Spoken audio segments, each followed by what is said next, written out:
શિયાળામાં ઠંડીને કારણે આપણા શરીરમાં વાત દોષનું પ્રમાણ વધે છે। બસ આ જ વાત દોષને કારણે આપણે સાંધાના દુખાવા સાથે કમરના દુખાવા અથવા તો શરદી અને કફની સમસ્યા અવારનવાર સતાવે છે।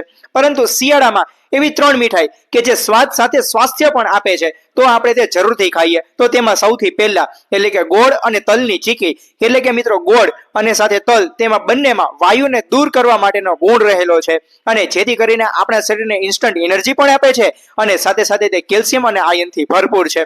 સાથે બીજું એટલે કે ગુંદરના લાડુ, એટલે કે તે સ્વભાવે ઉષ્ણ છે, એટલે કે તે ગરમ છે અને સાથે મિત્રો તે વાતને પણ દૂર કરે છે। સાથે ત્રીજું અને સૌથી છેલ્લું એટલે કે ખજૂર પાક। મિત્રો ખજૂર તે પણ સ્વભાવે ઉષ્ણ એટલે કે ગરમ છે અને સાથે તેમાં ફાઈબર્સ પ્રચુર માત્રામાં હોવાથી જે વાયુ વધવાને કારણે જે થતી કબજિયાત છે તેનાથી પણ આપણે તે દૂર રાખે છે। માટે મિત્રો શિયાળામાં જરૂરથી આ 3 મીઠાઈઓનું આપણે સેવન કરીએ અને મિત્રો આરોગ્ય પ્રત્યે જાગૃત બનો અને આ માહિતી તમારા દરેક મિત્રોને શેર કરો।